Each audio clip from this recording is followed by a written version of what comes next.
What's shaking? Hey, I'm Rick Jordan. Today, we're going all in. All right, today I'm so pumped because we have an in-studio guest. And this is someone I've known for a little while. She's amazingly brilliant and amazingly beautiful and just is doing a lot of cool things in the world of AI and blockchain. So listen up, turn up your volume on everything here because welcome for me, Shyra Melo. What's up?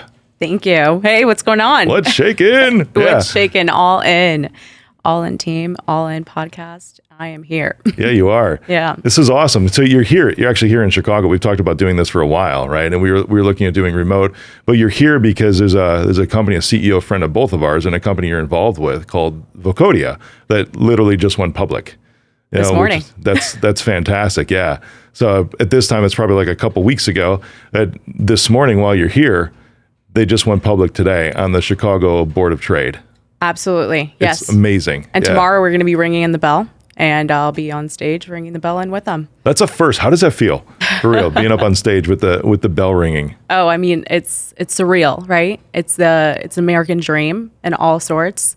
I think that the reality is that only a select few companies end up doing that, but the hard work that goes in it, the journey that goes into it, is a lot more difficult than from like what the picture is. So definitely happy. But there's a lot of work to do right after this. For sure. I mean, my company is Reach Out, and we just went public a couple months ago on OTC. Yeah. But what you're saying is so cool to me because it's like you come into the office and it's like it looks and functions just like any other office, just like any other cybersecurity office. I mean, we got a bit cooler of a vibe here, for real, like the most IT companies, Got the music playing in all the rooms, everything's synced. Yeah, for sure. But it's the everyday stuff, that so many don't have the visibility into. And I say so many don't see because it's not that they don't see it. They probably would love to see it. But you'll start to see it as well, like some of the comments about the stock and the direction of the company and all that. And it's there's of course negative things that'll be said, but there's also positive things that'll be said. And generally speaking, that's like a barrier of visibility. So I'm excited for you tomorrow. Capture as much as you can, right? On photos, on video, and then afterwards, it's like you're going to think it's a surreal experience. I'm sure it's just like getting married, right? Yeah, it's like where'd that day go?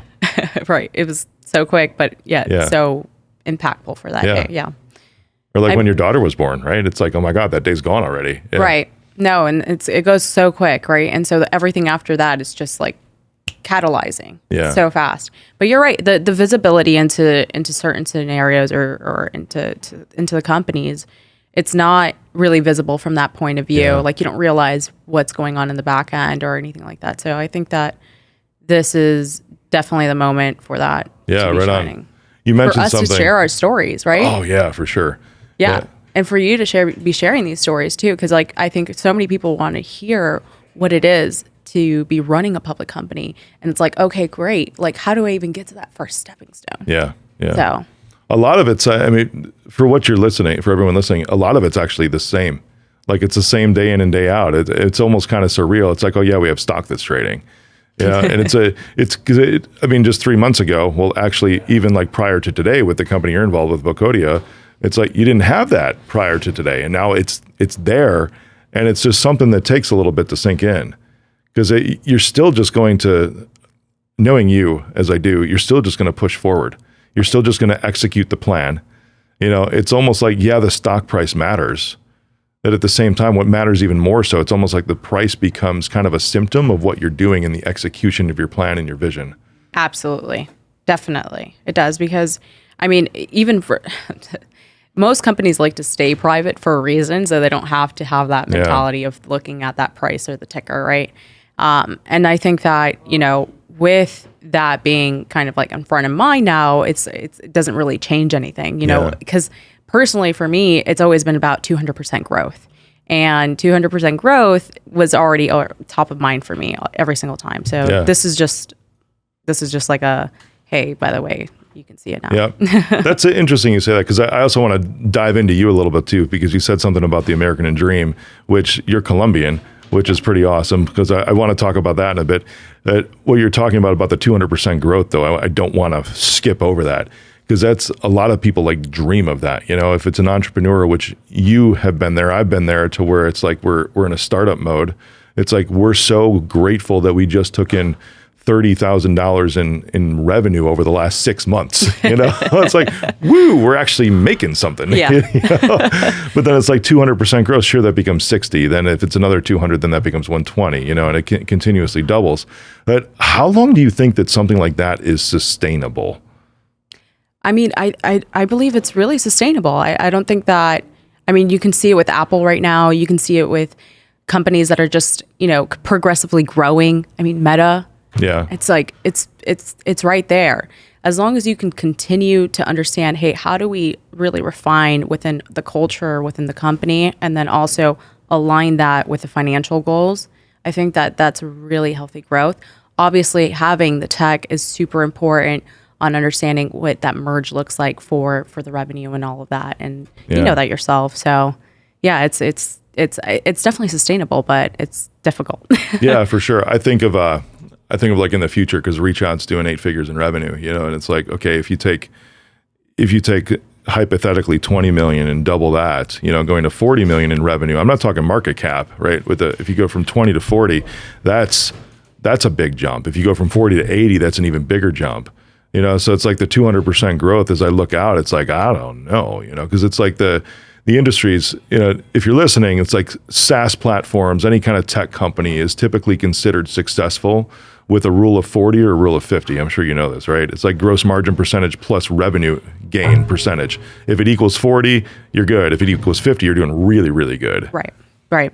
Well, I think that, you know, when our VC backed us and when we were going through that process, I really started to understand, hey, what makes a unicorn company? What really brings that valuation to what it needs to be? And I think that SaaS platforms are there.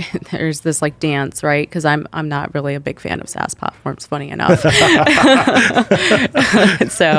that's great. It's just the reality, right? Like we once owned software, and you can own it, and I think that's kind of coming back into a trend or into phase of what software can be. But I think that when we talked to our VC, he really gave me an insight of what 200% growth or what a unicorn company looks like. And so I really took that and ingrained it into the process for revenue, for our entire productivity. Yeah. And so, yeah, it's just a mantra that I go through.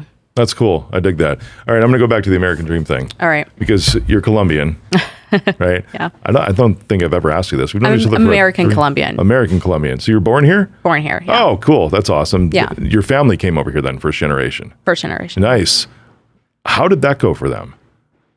Oh. What did that look like? Yeah, it was so difficult. It was really difficult growing up, yeah. I mean, for the most part, you know, my grandmother came here first, and then all the daughters started to come in. My auntie came with her, and then my mom was like kind of like forced through her sister. She was like, "No, you're coming here to America." So, it was really difficult. I mean, buying a house. My mom is a homeowner, and you know, she did it on her own, and she's really like shown me like what it is to be a powerful woman, and all the women in my family are super, super powerful. And I'm so grateful for them and what they've done and what my mom's been able to, you know, provide for me so I can be here. And you're a woman in tech too, which is awesome. It's still a minority. You know, I think tides are starting to shift a little bit, which I love. Right. Yeah, it's still a minority, but it's awesome to see that, you know, and you're what, 27? Yeah. 27 years. I got that right.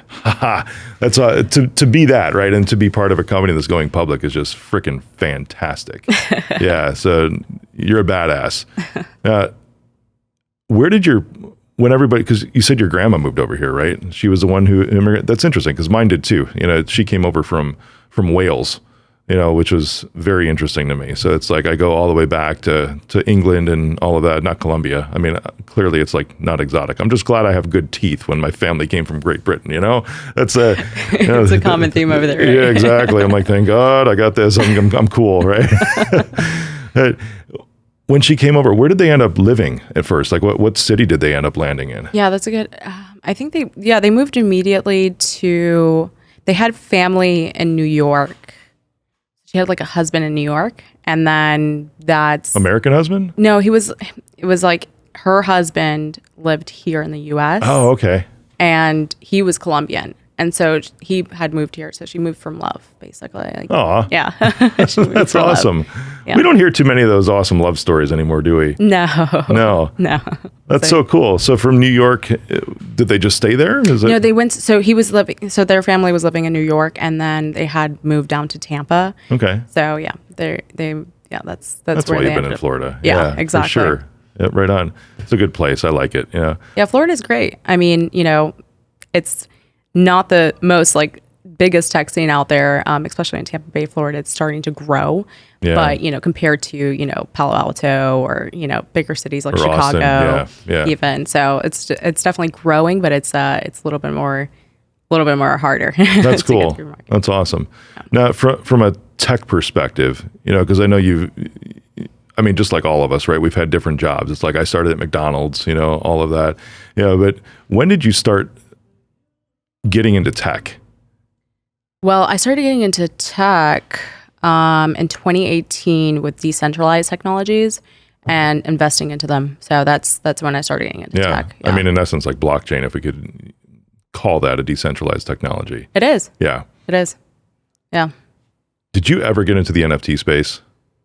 Lightly. This is totally an aside because nowadays they're just not worth anything. But anyways, going back to that, 2018, decentralized tech.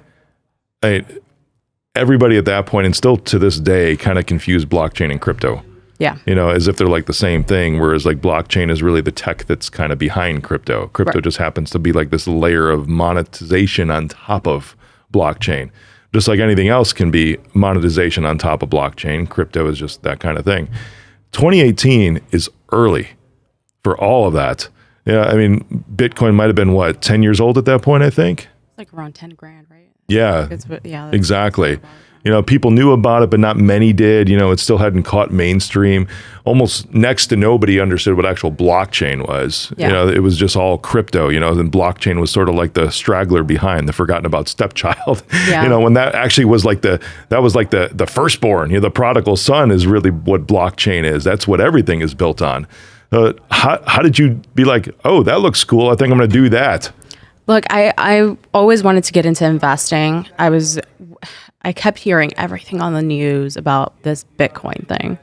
And Bitcoin is the next financial piece. It's like huge. And I just kept going through all these other kinds of all these news channels, and they just kept repeatedly coming up. And I was like, okay, well, let me just go look at it. I was like super young. And well, I was it's 2020, so you're talking 6 years ago, so like 21 years old. Yeah. And I was like, okay, well, maybe I'll invest into this. This is like super new and nascent. And I did. And that's how I started getting into it. Somebody was like, oh, it's never going to grow. It's never going to be there. They were going for school to be a financial advisor. Yeah. I was like, so I was trying to listen to them, and I was like making sure, I was like, maybe am I checking all the boxes to see if I'm like making the right kind of financial investment. But I wrote it, and that's how I figured out like tech to begin with, but at a financial perspective. Yeah, I gotcha. Right. So that's how I started getting into it. And like being first generation, like especially from South America, like my family is like all from there.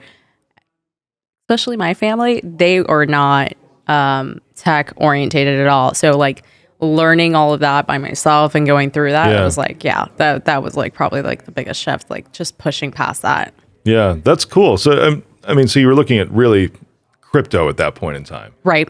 And then when did you go deeper? And how did you figure out like, oh, there's a deeper layer to this. There's this thing called blockchain, and that's where the magic is. Yeah, I started investing a little bit right before the crypto haze, like the craziness of it, and during COVID. Yeah. I started diving deeper into NFTs. I started understanding that a little bit. I think a lot of people did too. Yeah, for sure. But I understood the technology, but then I took it a step further to understand the technology a lot deeper. And that was the point of catalyzing versus understanding NFTs or what was going up and down in value. I really focused on the proposition of each chain and what they were bringing. And I was like, oh, there's a need in the market. I was like, oh, there's a big need. No one knows about this. Yeah. So you look deeper into like the Ethereum chain, the Binance chain, all of that. All of that. Yeah, exactly. And then also how to like create layer 2. And then I started creating a white paper behind it.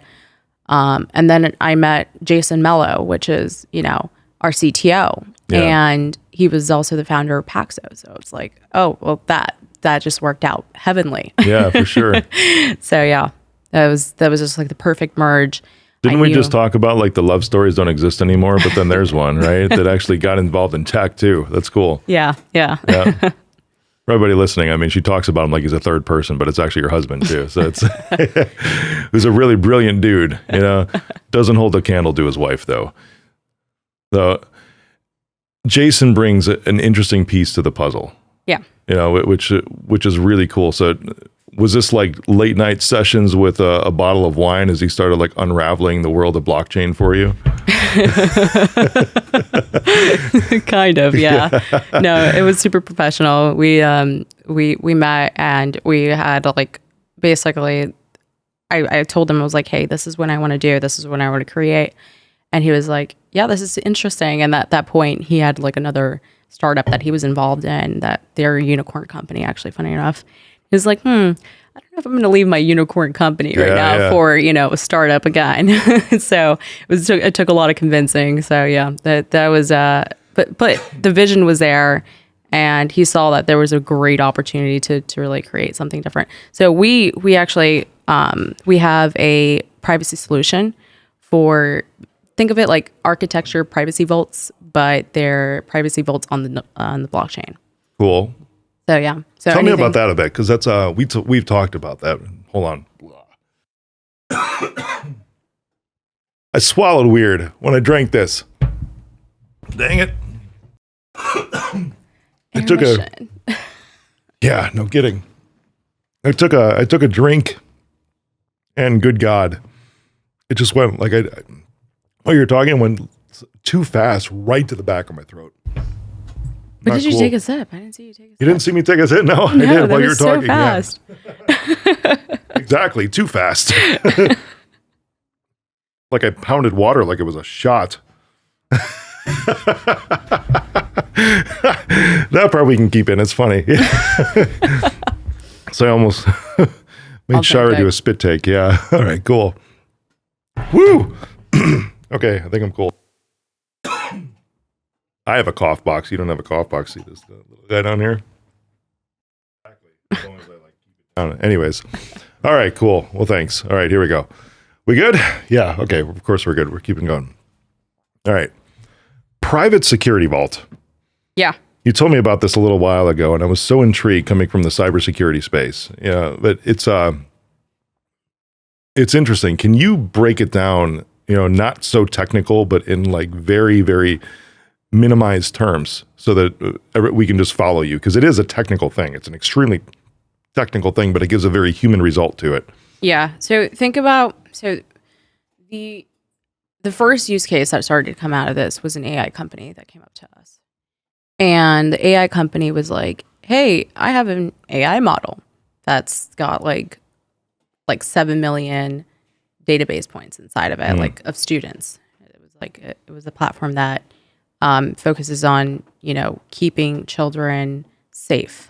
And so they had 7 million students on their database. So really sensitive information, right? Yeah. They were serving multiple states, and they were like, how can we, implement the blockchain into a solution on our AI? And we're like, yeah, you can definitely do that. And especially on our platform, because our platform, you're able to create real world assets, or also blockchain applications on our platform. That's originally where we started. And we were a no code platform for that. Sorry, this thing's coming out. And so they came out to us and they were like, hey, how do we do this? And I was like, well, what do you want to get out? So they're like, okay, well, we have sensitive information in our database, and we don't want it associated with the children. So we don't want that at all on our database. And it's like, great. But they still want to use AI to extract this valuable analysis of certain things, exactly. The kids, probably how they're doing in school, like if there's specific demographics, if it's kids that are like I was, I'm dumbing it down here, way down, not trying to minimize anything because it's actually badass is what this does. Like I was one of the younger kids always in my class versus like the older kid in the class, just because of where the date cutoff was. I would be curious to see, it's like who excels more. Something like that, just based off of if it's like somebody who was right before the cutoff or right after the date cutoff for age. Right. So what they do is threat detection. So they're focused on threat. Oh, very cool. So any kind of threat detection within the child or the school. Yeah. So if there's a mass shooting or if the child's at threat of suicide. And so it's really, sensitive information of children. And ultimately, what they didn't want is that information to continue. Obviously, it doesn't even right now. But what they really wanted to add is an extra layer of protection and preventative cybersecurity, essentially. Yeah, it's a separation of the identifiable information with the actual anonymized data points. Exactly. Yep. And so what we do is, what we created was a synthetic data set that's very similar to the same data set of the child or the entire school, like the children in the school. And then what we did is put that synthetic data into the database, and then we took the actual information and put it into a private network. The private network is owned by them. They have full control. They have access of that. And then we have a sentinel that's kind of like on the outside of it. I don't want to use a super technical term, right? So we have something that basically like covers it, right, on top of that to phone home if you need the real information, right, to get that information to tap into that. So that's what we created. And this is all full on-premise solution, and it's in data, like it's in real-time data flow. Yeah, on-premise meaning not in the cloud. It's localized, which is interesting because it's everybody, there's always been a push to the cloud for the last decade, right? But then at the same time, when your data is stored locally, that's like one of the most secure freaking things that you ever could possibly have, because it doesn't go anywhere. It literally doesn't go anywhere. That's cool. Your earpiece is bothering you, huh? Yeah, it is. Yeah, like coming out. No, you're good. Yeah. Just got weird ears. Colombian little ears here. Okay. Oh, is that it? Like for real? Is that like a trait? A genetic trait? I don't know. No, I'm just joking. I always wonder that though. Like when I see people on TV, it's like sometimes there's these guys who have like, the tiniest little ears, but then there's also these ones that end up being like super huge. I'm like, what ethnicity are they? Because everybody, but it's like if I'm looking at two white guys, it's like, what's the difference? Why did this guy have like Dumbo ears and this one has like these little tiny things? So we're solid now. Yeah. The curiosities that I have. Naturally seriously. Curious, yes. Now you guys have a little personal insight into Rick Jordan. Real, But So the privacy vault, we should keep some of this in. It's kind of fun. Yeah. Just the rants. Yeah, right on. Good. Good. I'm glad we're keeping some of this in. We were talking about the cloud and how still the most secure thing is having something. The tech term is on premise, right? Which means, hey, it's right here. You keep it there. But there's of course limitations to that too. Yeah. Because there's no accessibility to even other systems that might need that. Except I think what you're saying is that you stop me where I'm wrong, because I don't think we got this deep before. You almost act as kind of like a traffic cop, almost like a gatekeeper to the real data. Yeah. So it's like it sounds like you take a copy of the real data, sort of anonymize it, make it a synthetic form that is similar but not exact. Right. And then that's what's pushed out to the AI model, so you can learn and do the analysis and get the points you need to accomplish whatever outcome you're looking for. And those individuals, or not even those individuals, but the individuals, the kids, they're completely safe because there's no identifiable information whatsoever. But on the other side of it, somebody who might need to see that, like the child's parent. Boom. Right? So they have access to the AI model, but then you're the traffic cop that says, hey, only let this person in. Yeah. That's cool. Boom. All right. And downloadable. So yeah. Download that software too. So there's no developers needed to do a manual process to implement the software on top of that. So we're totally zero trust model. That's brilliant. So I think I broke that down pretty well. Super well. Okay, so if you're, DM us, whatever, if you have questions. But it's really cool tech, and it's something that can keep kids safe. I can see other, fintech. A lot of other use. Yeah, fintech for sure. Healthcare. So right now we're going after health tech companies, health tech companies that are focused on AI, health tech companies that are just health tech company systems, right? Yeah. And then also fintech companies that are focused on different industries inside of there, the payment processing system, all the way up to like credit card acceptance and all of that. So yeah, those are complete different industries, but they all have the same kind of responsibility, GDPR, some kind of compliance responsibility, and that's the ICP, I guess. That's cool. I can't help but notice that it's only been 6 years since you first were like, hey, there's this fun thing called Bitcoin that's out there, to now it's like tomorrow you're going to be standing on the stage at Chicago Board of Trade as part of a company that's going public, an AI company, and I know some of the cool things you're doing with them. Still though, that's a very, very short period of time, and it's that's one of the things I admire is I don't think you ever lost sight of where you want it to be. Like as soon as you got it, and this is something I talk about all the time, I'm going to talk you up here for a little bit because I think you have a natural curiosity. That's the only thing that I can describe. Otherwise, where else could it have been? How in the world were you like, yeah, Bitcoin's cool, to just 6 years later being like, oh, hey, tomorrow I'm going to stand on the stage and ring the bell. Yeah, it wasn't out of like luck. People say, luck is a big part of it, but no, it's not an overnight success either. Like 6 years is still 6 years, right? Yep. And that's like prior to entrepreneurship that I had been trying or even before, right? Yeah. So it's not an overnight thing where I just got into business and it was just like, okay, cool, like this is what it is. No, I think the biggest thing for me has been the curiosity, the curiosity to put myself in the right rooms, ask the right questions, and then continuously put myself around amazing people, right? And making sure that I add value to every single piece that I'm going into. Like it's not facade, right? Some people go out there and they claim tech and they really don't have it. And this is the difference between professionals and facade. Yeah. And so that's really what I bring down, hands down, 10 toes down. 10 toes down. It's the first time I've ever heard that. It was fantastic. Yeah. That's phenomenal. To be a Colombian-American and just get to this point, it's truly inspirational.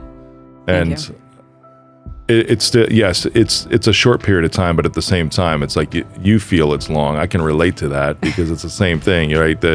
It's like back from when Reach Out finally hit, 7 figures was only 6 years ago. So the going public process took almost 4 years to go through all the stages that we needed to go through. And you've been saying it out loud every single time. Every single time you've been on stage, you've been saying that.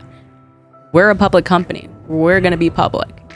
Consistently just being that and just showing that, it just shows. Yeah. And look where you are right now. Yep. But it does feel like a long time, right? It does, yeah. Because it is a long time. Yep, for sure. I don't think this is new. Even on your IG bio, it says building a public company. It's the same thing. That's been up there way before Vocodia was public. Yeah. Which is awesome. So I hope everybody's catching this, because it's like you mentally step into where you're going to get to, and the only way that you can know you're going to get to is to actually mentally step in. Exactly. It's the anchor point. Every single mindset coach will tell you the same thing too. Yeah. The same thing that you're saying right now is just always put it there, say it, and keep saying it, right? These continual rituals that you need to be doing for yourself. And it's not the only thing, obviously, but that's a big piece right there. Yeah, right on. I love it. Everybody can find you. I know Instagram, right? Shyra.me. Yeah. Right. Where else can they go to touch base with you? Yeah, you can either email me at Shyra@touchbrick.com, or you can find me or you can go on our website at touchbrick.com as well. Awesome. Yeah. Go there, check it out. There's some cool stuff there. But then listen to this again and send it to at least 3 people, because we just broke it down today for you. You got to get to know this girl. She's awesome. Thank you. Yeah. Thank you, Rick. Thanks for being on. Thank you for having me. I appreciate it. You bet. Yeah. Boom.